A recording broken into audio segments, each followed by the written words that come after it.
What's the most terrifying thing that's ever happened to you? For the longest time, I thought I'd seen almost everything, and there weren't a lot of things that would still scare me. Oh, how wrong I was. I'd laugh about the entire thing, at how ridiculous it was, if it hadn't been so terrifying. Now, let's get something out of the way. I'm not exactly a productive member of society. No, I'm a thief. Or a burglar, to be more precise. I do most of my jobs with another guy, Frank. We've been partners for almost a year. The guy's a junkie and a total nutjob. Usually I never work with someone as unhinged as him, but Frank's somehow able to find the juiciest targets. A couple of weeks ago, he told me he'd found a new target. It was an old, remote mansion in the middle of nowhere. Used to belong to one of those rich, noble families back in the day. By now, there's only an old woman living there. Heard she's filthy rich. Never married. Lives all on her own. How the hell are you able to find out these things? Frank gave me a wink and showed me a toothy grin. Well, secret of the trade. Now listen, this might be our juiciest target yet. I'm not just talking about cash. From what I learned, the place is filled with pricey artwork, jewelry, lots of other things those rich folk collect. What can I say? I was always pressed for money, so I was in. We had to travel halfway across the country, but Frank assured me it was worth it. We went by the usual protocol. First, we set up a camp nearby at a location where no one would find us. Then, we'd keep the place under surveillance for a couple of days to learn as much as possible. Who goes in, who goes out, when and where, and how tight security is. Information is king in this profession. We spent half a week spying on the place, but we saw no one entering or leaving. The only thing that proved that anyone was living there was one lonely light on the second floor. Each evening, as soon as the sun had set, it went on, almost like clockwork. What I'd been most worried about was security. Rich folks knew that there were people like us out there, so many of them went to some lengths to protect themselves. I expected this mansion to be no different. As it turned out, though, my worries were unfounded. Our surveillance revealed that there was no security at all. The entire place was ripe for the taking. We made our break on a Thursday evening. Things always went better on weekdays. We snuck up to the backside of the place in the night's cover, and hurried to one of the enormous windows. Breaking in was child's play. The windows were so old it took only a minute before it swung wide open. We'd known that the place was huge, but we were still stunned by the giant, lavish hallway we entered. The floor was made of rich wood paneling, while the ceiling was decorated with similar rich inlays. As I let my eyes wander around, I noticed the paintings that covered the walls. I stepped up to one of them and had a closer look. It was a relatively simple painting of a young girl. Upon closer inspection, I could tell that it wouldn't be worth a thing.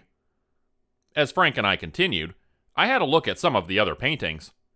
They were all the same, all depicting young girls. We checked some rooms as we passed them, but they were all sparsely furnished. What I noticed, though, was that they too were decorated by similar paintings. From what I'd seen so far, there had to be dozens, if not hundreds of them. Before long, we gave up on the rooms and decided to make our way to the second floor. That's where the old woman had to be. Most of the time, the best way to find out where people keep their valuables is to ask them nicely. The second best way was to ask them not so nicely. Searching the entire place on your own was a very distant third. It wasn't long before we found a humongous staircase that led us to the second floor. As we stared upward, we could see the slight glimmer of light that escaped from under the door. I couldn't help but smile. Gotcha, I thought. When I pushed open the heavy door, we set foot into a study. Old, heavy bookshelves lined the walls. The old woman was sitting in a cozy armchair in front of a fireplace at the back of the room. She didn't even seem to notice us when we entered. As we stepped closer, I heard her reading out loud from a book in her hands. At first, I thought a child was sitting in her lap, but after a moment, I realized that it was a doll. More specifically, the doll of a young girl with bright red hair. For a while, I watched the curious sight from afar before I stepped closer and made my presence known. "How about you put the book down, lady?" I said. She didn't seem scared or even surprised to see us. "Well, what brings you two gentlemen to this place at this late hour?" For a moment, I stared at her.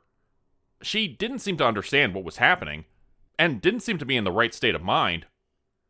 "It's simple. Tell us where you keep your valuables, and nothing bad happens." When she didn't say a thing, Frank went forward and ripped the book from her hands. "You listening, you old bitch? You better not make us wait." He spat at her, staring right into her eyes with a sardonic grin on his face. We'd perfected the good guy, bad guy routine, but I knew Frank had no problem hurting people.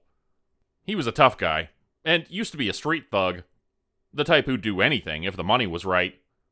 I still remembered how he'd beaten some poor schmuck half to death when he didn't tell us where his money was. It took a few moments, but finally the old lady seemed to understand what was going on. She was mumbling to herself while she stared at Frank, and then at me. Frank pushed his face closer to hers, and put his huge hands on the armrest to either side of her. "Now then, how about you spill the fucking beans?" Her eyes rested on Frank. "Cash? Jewelry? Anything else? Where you keep it?" "I'd rather not have to ask again," I said in as friendly a voice as I could muster. "In the bedroom, at the end of the hallway." She pressed out, and pointed to a door with one of her thin arms. "Please take good care of our host," I said to Frank, who nodded, and clenched and unclenched his hands in front of her. "Well then, I'll have a look and see if you told me the truth, ma'am. I hope you did. None of us want things to get ugly, okay?" As I said this, I made my way towards the door she'd pointed at, one step at a time. This was usually when people broke. It doesn't help to have someone like Frank standing in front of you. The old lady kept quiet, though. I was torn between admiration for keeping it together so well, and believing she told me the truth right away. The hallway was longer than I'd expected. There were a few rooms to either side, but I didn't bother with them. Her bedroom was as big as the study had been. I didn't understand why anyone would need one that large, especially if it was almost empty. There was nothing except a wardrobe, 2 cupboards, and a bed in there. I went straight for the first cupboard. What I found was nothing but useless crap. It was filled with old newspaper clippings, handwritten notebooks, and pictures. There was no hint of any jewelry in there. The second one was the same. I found a few necklaces and some earrings, but it was all cheaply made. Once you've been in this profession for a while, you developed an eye for those things. Most fakes are easily spotted, and this stuff here wasn't even trying to be anything else. As I moved to the wardrobe, Frank cursed loudly, and I soon heard his footsteps in the hallway. A moment later, he barged into the room. His eyes were wide, and all the color had vanished from his face. "The hell are you doing here? Why aren't you watching the old bitch?" "Jesus fuck, man, the frickin' thing talked to me out of nowhere." "What are you talking about?" "The frickin' doll, man, the one on her lap." "Alright, man. What the hell's the matter with you? You never heard about talking dolls? They got some sort of..." "No," he started, shaking his head vehemently. "This shit was different. Didn't sound like no recorded voice. And then the thing fucking booked it. Ran straight out of the room." He looked right at me, and I could tell how terrified he was. "Something's wrong with this place. I'm telling you," he went on. I stared at him and wondered how high he was to come up with something like a freaking haunted doll. "Frank, what are you..." I asked as he took out a small plastic bag with a variety of pills in it. Shut the hell up. Shit gives me the creeps. You gotta calm down somehow." I turned away and made my way back to the study, only to find the armchair empty. "Shit, the fucking bitch is gone. Why the hell did you have to leave her alone? Jesus, man." I yelled back at him, but I got no answer. This wasn't good at all. I could already imagine her on the phone with the cops. Shit, we hadn't even found any valuables yet. I rushed from the study and towards the stairs, but there was no hint of her anywhere. Bitch is frickin' fast, I thought. At this moment, Frank appeared next to me. "So you finally..." I started, but broke off when I saw his face.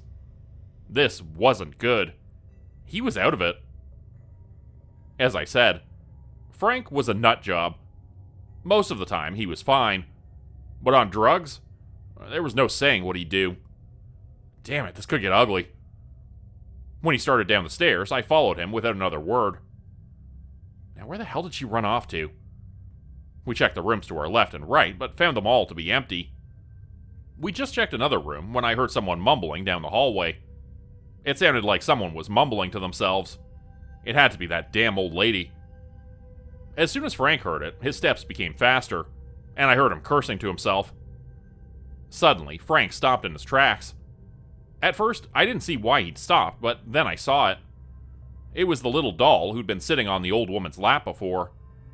It sat there, leaning against the wall, its head tilted in our direction. That's the damn thing.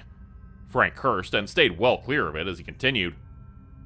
I had only taken a few steps when I heard a childlike voice from behind me.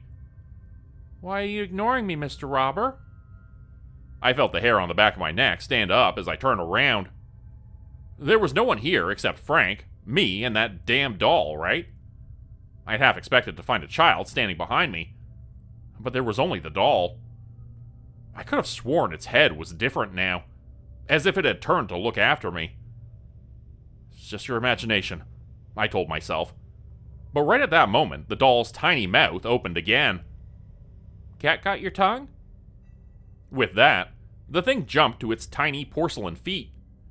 For a moment, it stared at me before it giggled and ran down the hallway in front of me. Catch me if you can. Its voice trailed off as it vanished.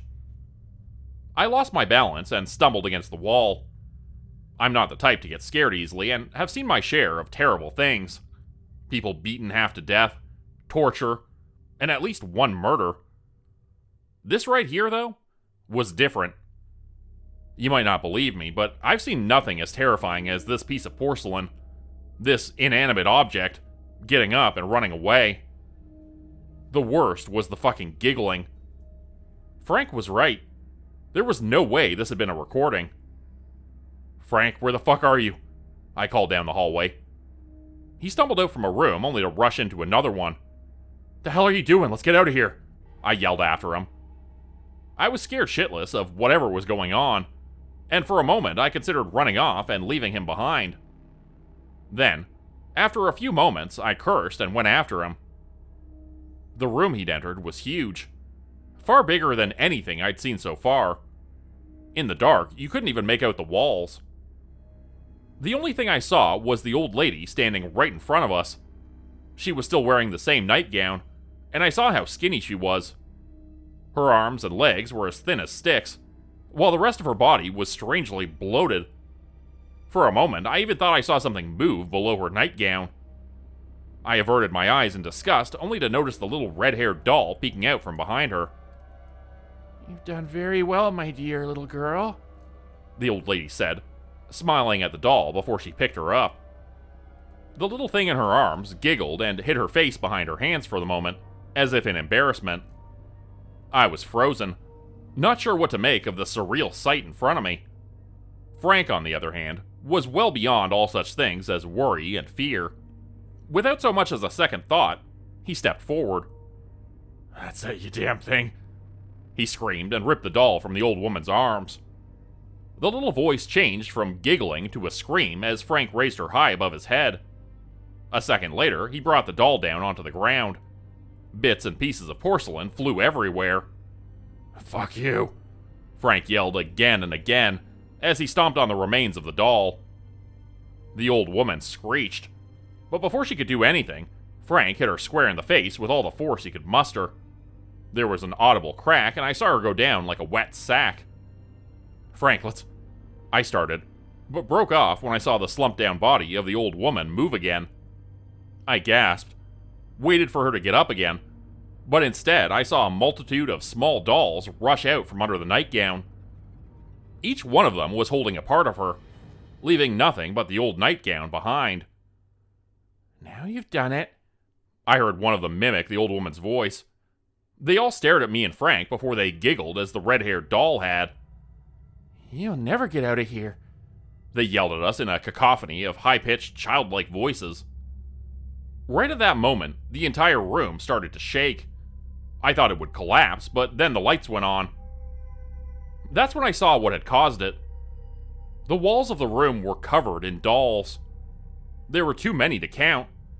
Hundreds, maybe thousands of them. I watched in horror as they all sprang to life. A moment later, they rushed forward into mine and Frank's direction. "Frank, run!" I screamed at him. But I saw that the dolls who'd made up the old lady jumped onto him. He tore them off and threw them to the ground, but more and more of the tiny white bodies closed in on him. "You fucking pieces of..." he screamed, throwing them left and right, but was soon buried below them. At that moment, I ran from the room and rushed down the hallway. I soon found myself at the staircase again. Shit, I cursed to myself and was about to turn around to find the window we'd entered from. That's when I heard it. It was the most ridiculously terrifying sound you can imagine. The scampering of thousands of little feet and legs. Only moments later, I saw an army of white porcelain bodies rush toward me. Their bright, colorful dresses and innocent, smiling faces made it so much worse. The worst was the giggling, a cacophony of 1,000 little voices, all giggling happily as they rushed toward me. At that moment, my instincts took over. My consciousness was pushed back, and I watched as my body functioned on autopilot. I ran. I was in the study, then in the hallway that led to the bedroom. A moment later, I found myself in one of the rooms to the left. I didn't understand where I was even going. My mind was a complete and utter blank. What saved me from ending up like Frank was a window. As I heard the porcelain army getting closer, I threw myself through the glass, without so much as a second thought. I don't know what would have happened if not for the bushes I landed in. The crash pushed all the air from my lungs, and my arm was twisted below me. I screamed in pain, and for a moment everything went black. Then I fought myself up and ran from the mansion. I have no idea how long I ran, but at one point I collapsed in exhaustion. When I woke up, I jerked to my feet, half expecting myself to be back at the mansion, surrounded by an army of small dolls. Instead, I was in a meadow, and the sun was already up. I didn't know where I was or where I should go. I scanned the area for a while before I noticed a small road. After what seemed like an endless odyssey through the wilderness, I finally found our camp again.